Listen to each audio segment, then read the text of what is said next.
officially live, Michelle. We're live, not only, come on, Facebook, give me this thing. We're live on, looks like we're live on TikTok, we're live on YouTube, we're live on Facebook. Come on, there we go. Now we're live on Facebook. Right. And for the first time, we are live. We are live on LinkedIn for the first time. Michelle, I credit you for this actually working this time. Yes, Thank you. Thank you for being here. This is Lessons from Learning Leaders Live. I'm Dwayne Lester, of course, and joining us today is Michelle Cummings. Thank you for being here. Of course. Thanks for having me. Now, I want to tell you, last year, and I think, I don't know if I mentioned this afterwards, after your training, but if I didn't, I should have, because last year was my 5th year at the Training Magazine Conference and Expo, my 5th year. And I went through, I really have to mute all of these things because I get distracted. I open things and then they're live, and there we go. Okay, I'm focused now. Sorry. I went through Sardi Love's Master Facilitator course, which was great, and then I went through the 3 days of the conference. And towards the end of the conference, I was thinking, I'm seeing a lot of the same things that I've seen the years before. I was starting to question, do I come back next year? And then I sat in your session, and my crew that was with me was so impressed and so happy that we went to that. It added so much value to our experience there that I left. I was writing things down. I wanted to go try them. I went and watched your videos on YouTube. And I just wanted to say thank you for everything you did last year, because that added so much to what I did the rest of the year and to what I do today.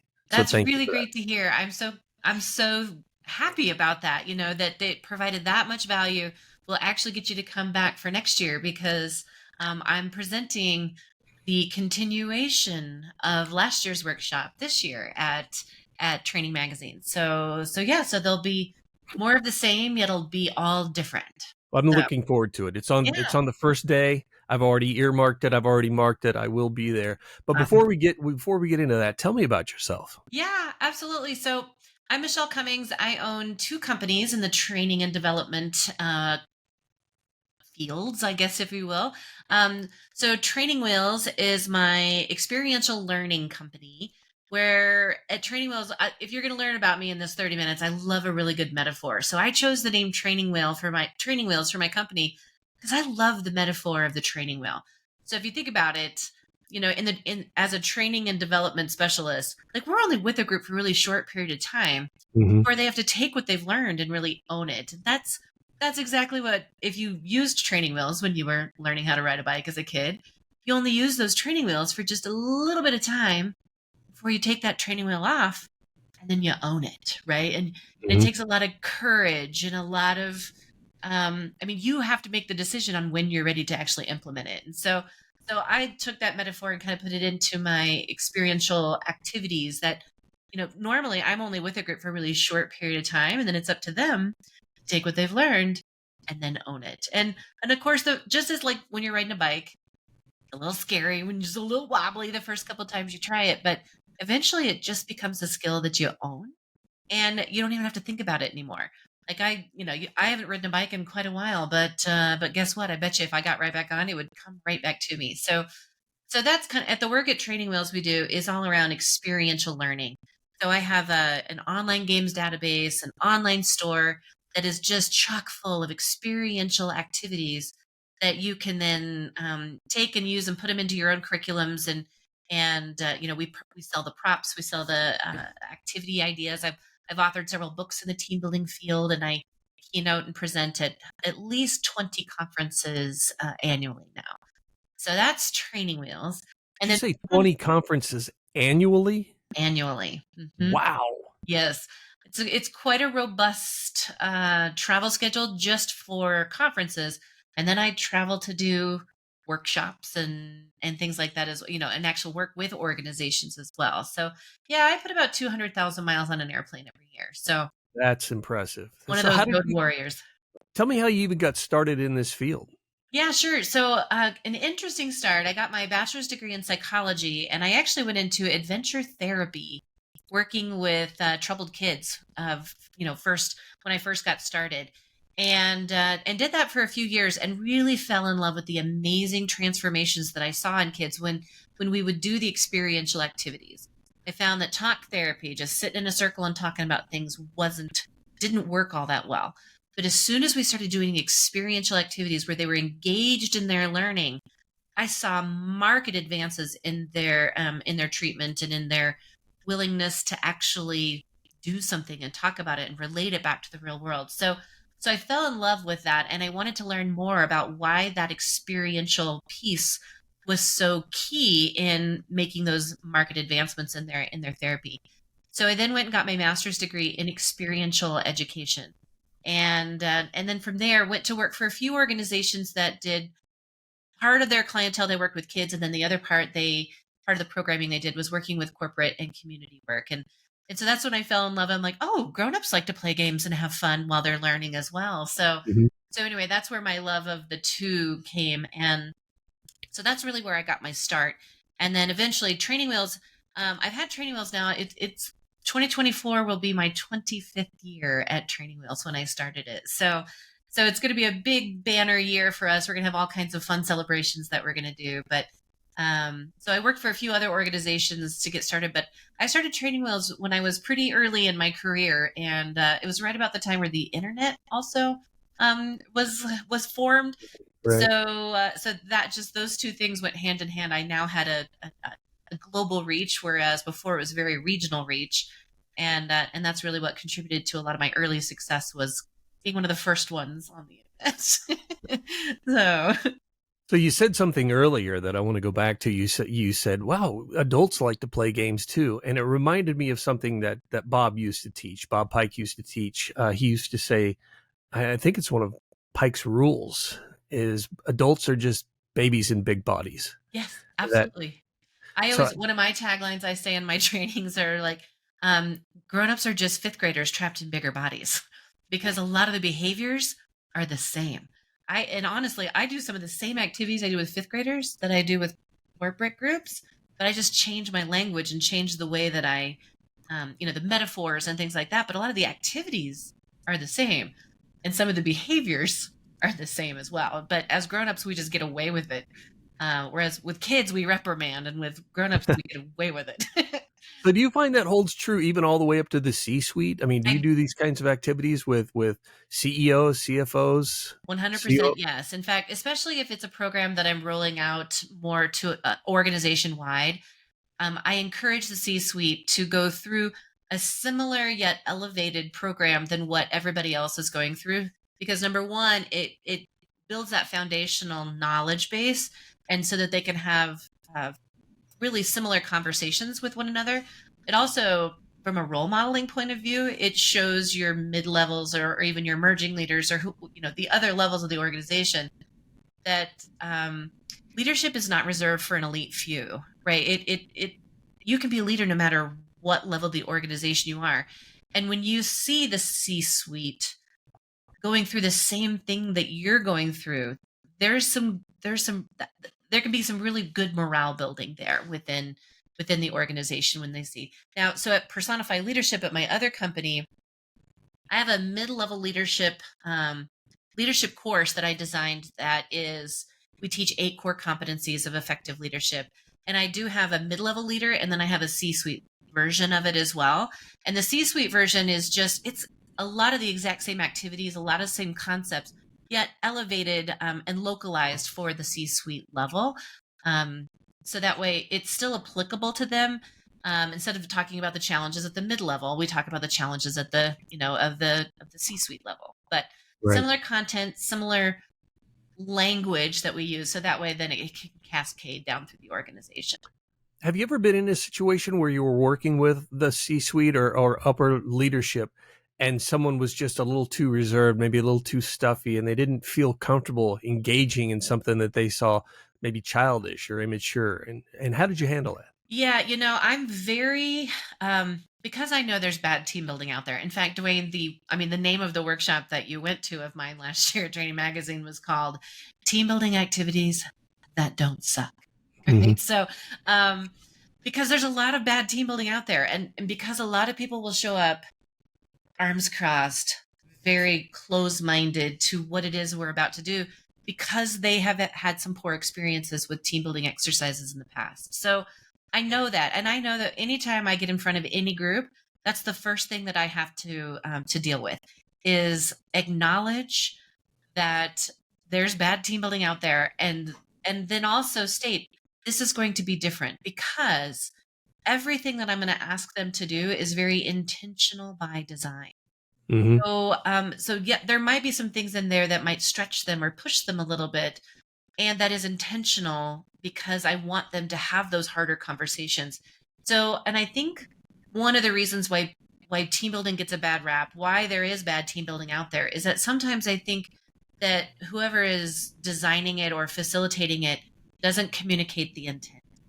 And if you communicate the intent up front with everyone, this is why we're doing what we're doing, then it actually helps alleviate the stuffiness, the closed-mindedness, the this is just a dumb, silly game kind of attitudes, and actually will allow them to explore a little bit. Because if they feel emotionally safe and physically safe, then the human brain, we are natural explorers. And so if I can combat that at the very beginning, if they feel like, oh, I don't want to do this because I'm going to be made to look a fool in front of my colleagues. That's never my intention. If I ask them to do something that pushes them outside their comfort zone, it's because I'm going to actually have a tie-in to what does it look like, feel like when we do step outside our comfort zone, and how does that benefit our organization or our teams?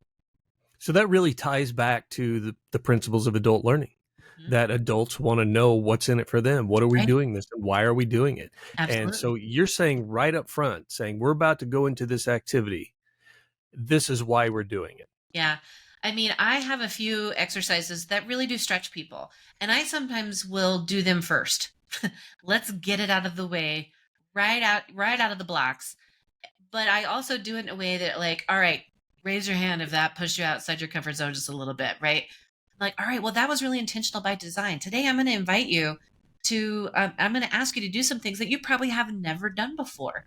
And for some of it, it might feel a little awkward. It might feel a little weird, but just know that's intentional by design because we're going to talk about what does it feel like when we go to market with a new product and we don't know if our clientele is really going to embrace what it is we've done.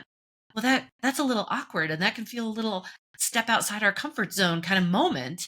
And so if I can tap into that and make you feel it in your bones in the actual leadership training or the team building session that I'm doing with your organization and with your team, then that's the whole point. Like, we've got to surface the behaviors in a way that is palpable is that's the word I'm looking for, and that you'll feel it in your bones, but then also to debrief it in a way that you understand we did that because I wanted to get to this conversation. How does this what happened, why is this important, and how does this relate back to the real world?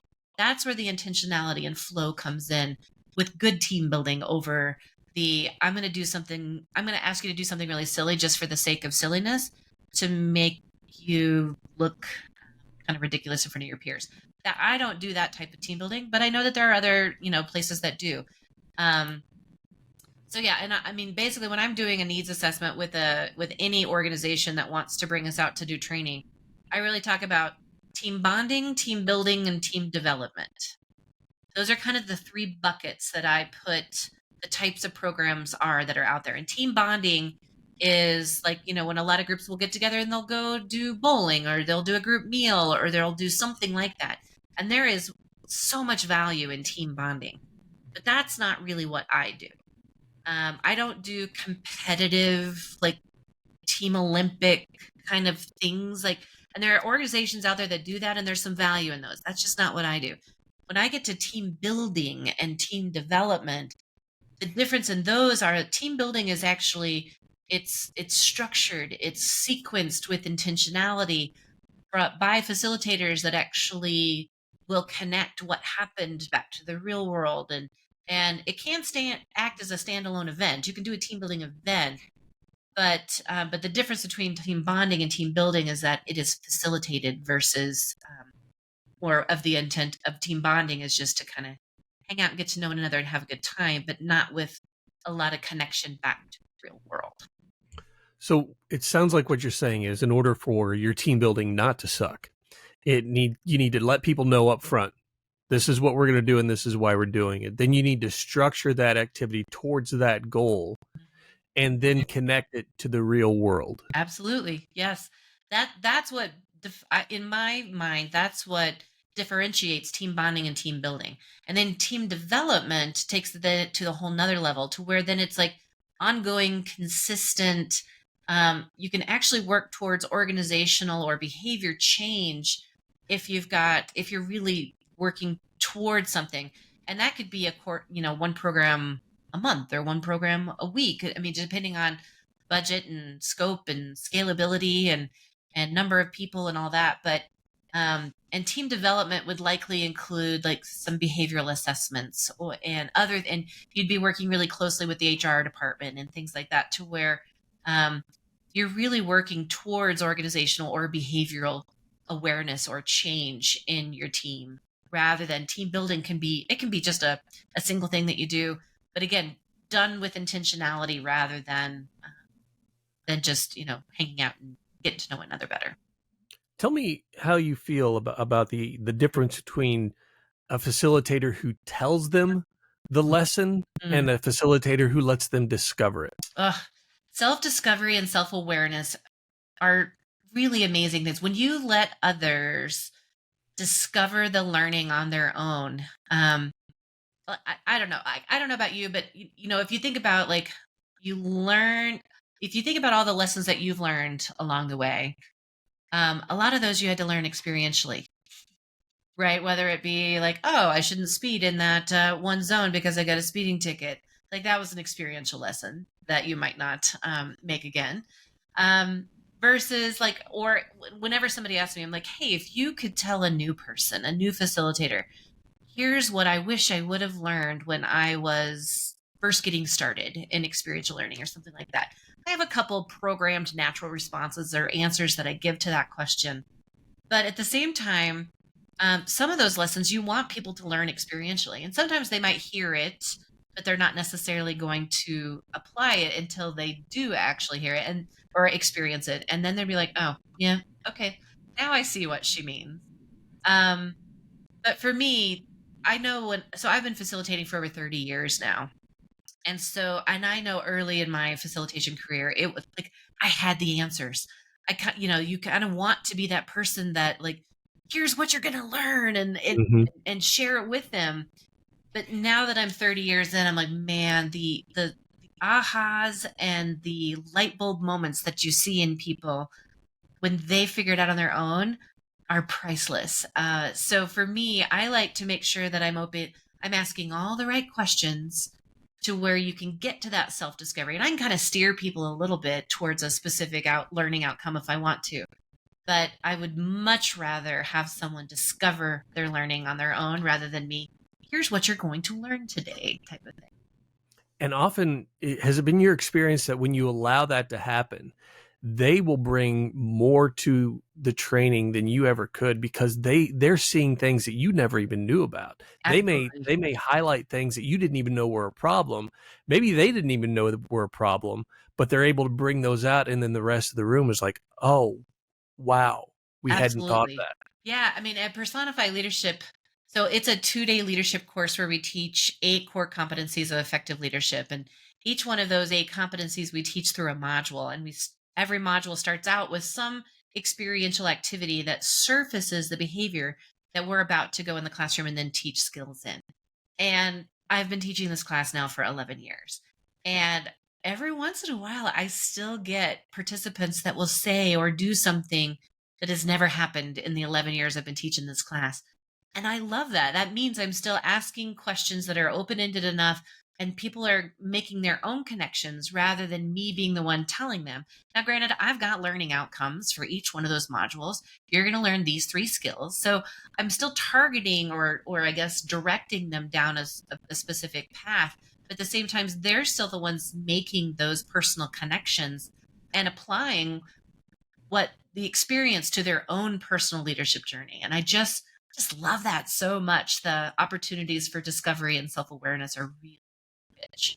So It's you get kind of a thrill out of that, don't you? Where you you're like, do, oh, absolutely. something new is happening. What's going Yep. to happen next? And you can't really wait to see how this moves forward and what you might learn. Mhm. Honestly, so since this year's session you said is kind of building on last year's, tell me a little bit about last year's and then the differences that I'll see because I will definitely be there that Yeah. I'll see this year. Yeah, I mean, as far as like the last year I brought, I also didn't realize it was going to be quite so popular. The room actually, like, we had to actually close the door and to where no Hmm. more people could come in. And I think the title was really something that just caught people's eye because I presented there the year before and I had like 30 or so people come to that workshop. So I was kind of anticipating similar numbers. Maybe it'd grow a little bit. But I had over 220. I think the room was capped at 225 people, and they had to close the door and turn people away. So I will definitely bring more gear so that everybody can participate in all the activities at one time. And so there'll still be some tabletop, some good activities that you can do seated at rounds or seated at tables. For me, in my mind, I like doing experiential activities where you have between 6 to 12 people around whatever the props are of the activity that you're doing.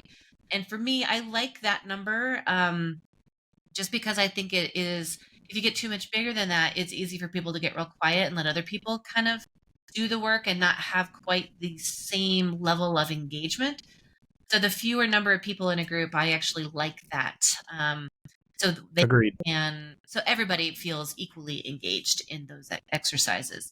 So it'll be similar to, and then I actually did a couple of really large group ones. If you remember my large group, all 220 people doing my version of Simon Says. Do you Loved it. remember? Yeah, it Loved was it. so great. So I have a colleague of mine that actually was the one that came up with the new rules for Simon Says. His name is Scott Gerst, and he was the mastermind behind creating the new rules to Simon Says. And if you are listening to this, you can go watch. I have a couple of videos on my YouTube channel that actually highlight this new version of Simon Says. And it, I'll put the link to that video in the Substack yeah, okay, and great. in the notes because Yeah, it's a great video. yeah. So there's a video of me actually leading it with about a couple hundred people in on YouTube, and then there's one of me teaching it. Like here, Simon Says is a teaching tool, how to change it just a little bit to where it's not an elimination game anymore.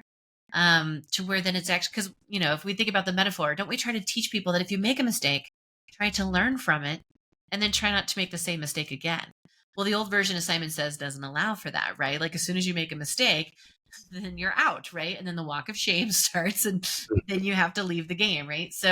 Um so anyway, so a few rule tweaks to it. It's phenomenal. It's one of my favorite and it's so engaging. It's one of my go-to at my keynotes because and it's just fun when you get that many adults all playing and learning together and then really starting to develop strategies for success for yourself and around accountability. Oh, there's so much good stuff.